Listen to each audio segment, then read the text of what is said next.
Alright guys, I just woke up and I got like one of the best notifications ever. Anime Dropout requested me to do um, talk about episode 2 of Shakunetsu no Kabaddi. Uh, Heads up, there's gonna be spoilers. So if you haven't watched episode 2, stop watching this, watch episode 2 because this anime is freaking amazing. You might have seen my post last week when I was talking about I actually posted that I was correct. My prediction's already correct. This anime is going to be my favorite of the season by far. So, this episode starts out, and we're learning more about how there's more strategy to Kabaddi. All the way to like how they're saying Kabaddi. There's the little bald guy, the little bald powerhouse, center of gravity, dragging people across guy. And um, what's his name's trying to go across and tag somebody, the main character. I don't know his name, but I don't know any of the names. But he's trying to touch one of them, but he gets caught, and they won't let him back across because they're like doing this three link thing because it's basically him versus the three, so they can even do one versus three formats for like training and whatnot. And he's like, I'll tag the one on the right because he's the one that's on the outside and try to get back, and he can't do it. And then he sees the bald guy doing it, and the bald guy, instead of like whispering "Kabaddi, Kabaddi, Kabaddi" to like keep his breath, is shouting "Kabaddi, Kabaddi, Kabaddi," which is and the main character's like, "That's so stupid. You're wasting your breath," and you're just basically just wasting energy screaming it. But then he tags one and gets away, and the main character doesn't understand it. But then he starts to piece it together, and he's like, his shouting is making it where he's saying kabaddi at like the same rhythm, even when he's attacking, which the main character didn't get for a bit, which is why he was struggling. But yeah, so excuse me, I'm pale. It's a modern sunlight just hitting me, so I look white as shit. But yeah, so he gets that rhythm thing, and then he starts thinking about the next move he's gonna make. And it's like a multi-layer strategy he comes up with, and oh, fuck, I can't remember exactly what he does. I'm gonna have to rewatch that part. It was so big brain.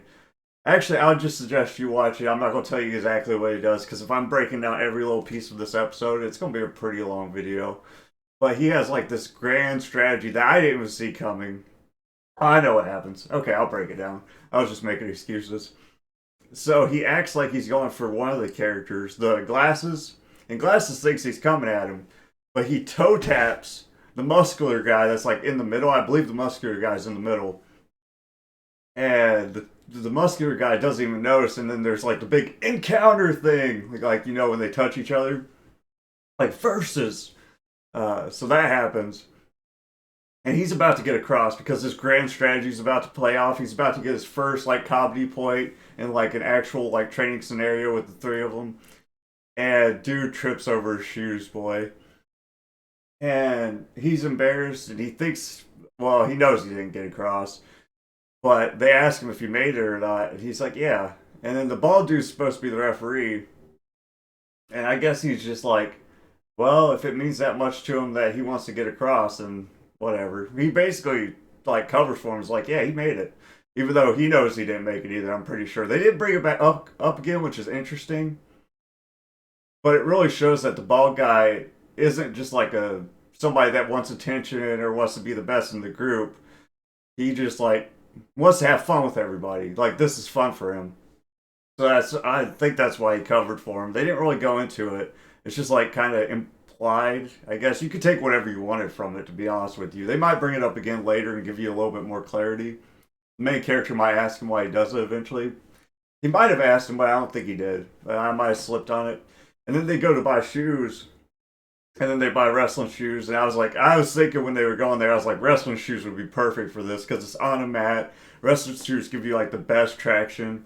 They're super lightweight, and they do give ankle support. Like they are high ankle support. Pretty much everything they said is 100% accurate. And I know because I've wrestled for a while. I wrestled for like 8 years or something like that. I wasn't the best, but I know wrestling. And there's comedy tournament on the TV, so it's not. I think they talked about it. It's not like the biggest sport in Japan, but it is a relatively big sport. So yeah, it's on the TV, and there's like a big tournament. We still haven't seen the captain of the team yet. Like, I don't even think he was hinted at in this episode. I might have missed it, but I know in the first episode they hinted at him, but we didn't get to see him. And then there's two kids that try to recruit the main character, I think to the soccer team or something, basketball team or something, out on the first episode.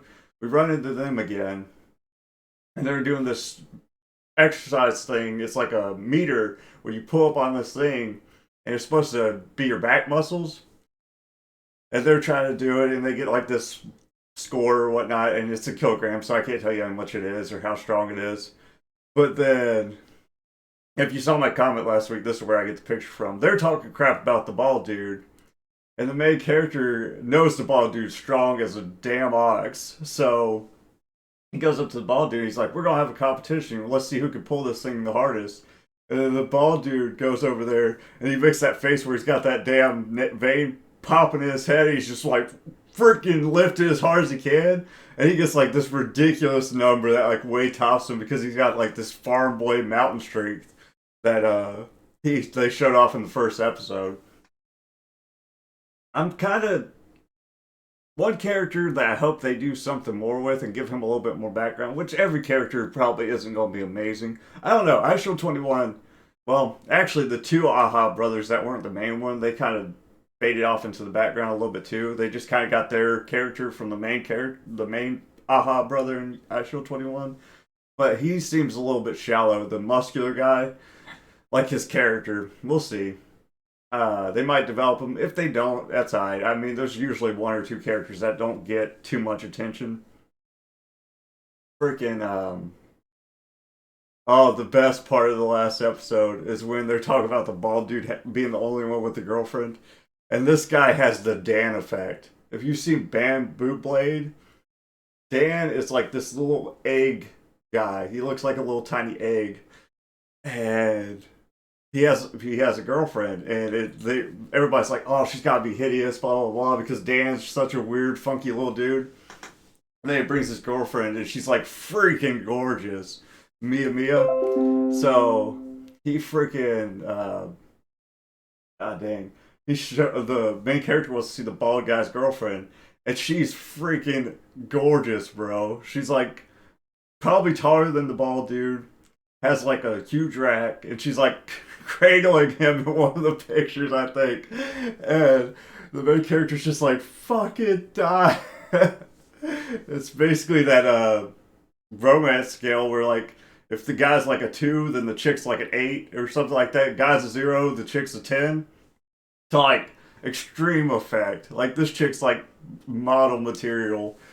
It's freaking hilarious because the main character's never been in a relationship, even though he's had chicks approach him apparently. Because that's how this whole thing started. Because a chick was wanting to approach him, and somebody wanted to meet him, but he didn't seem interested in it. I wonder if he will next episode and like be awkward as shit because he's never done it. Because the bald dude has a girlfriend. I thought that episode was so good, bro. I could watch that over and over again. It was hilarious. But like I said, I'm surprised that after the first episode, I thought maybe they pulled out all the like strategy points to comedy, but like they've gone more. Like there's more strategy stuff that I didn't even think about, like the voice chanting thing and like how your cadence is it giving away if you're attacking or not. Attacking people's lower extremities, like barely even tapping them, any kind of contact, as long as the ref sees it counts because the ref is the one that basically tells him there's an encounter or whatever. What was it? I think it's an encounter. What is it called? I don't know. They scream it, and I still can't remember what it is. There's like a big like Street Fighter logo that comes on the thing. God, it's just such a good season episode. I do like that the vice captain's trying to push him to a streaming thing again. Because I think the vice captain either really liked watching him do it, or he has like I don't know. I'm not quite sure where that storyline's going because it seems like the main character had stopped streaming because he's been so busy with comedy and so caught up with it. And like I said, I'm so glad that the main character, even though they're still fleshing out like his traumatic past, I think they gave us a pretty good understanding, but they're still bringing it up. So I don't know if this is going to be a bigger problem in the future. I hope it's not too big of a problem in the future because I hate that where the main characters have that traumatic past and it really gets in the way of their sport. I'm hoping they don't get in a tournament or something and then he has like a PTSD flashback and just like be useless. I hope that doesn't happen. I hate that. I think that's a really overused trope as well. But so far, he's been full on comedy. Oh, and one of the best parts, boy, they're in the comedy gym and they're talking, and the soccer coach is trying to recruit him, and they're saying like full on things that could be misconstrued as if they're having homosexual sex. Like it is like actually a little bit graphic. I don't know if it's my subreddit that I was reading it from, but it is like pretty. They're pretty it's pretty wild. But they're just playing comedy. It's just get taken out of context. And then at the end of the episode, the soccer team coach brings like two of his soccer players that are good looking because he's trying to get the main character to join his soccer team. And he sees the bald dude and him fighting over the bald dude's girlfriend, and he's like, "Oh, that's his type." It was so good, dude. I definitely recommend you check out this anime if you haven't. It's freaking amazing. If you want to see me talk about episode 3, just let me know. If I get one request and the episode is good enough, I would love to. I hope, well, I have so much hope for this anime. I haven't seen anything else out this season. Shaman King, the remakes, it's alright. I mean, Shopping King wasn't my favorite when I watched it, like when it first came out. It's very similar. It's just better graphics, and some of it follows the manga closer, but it's still not.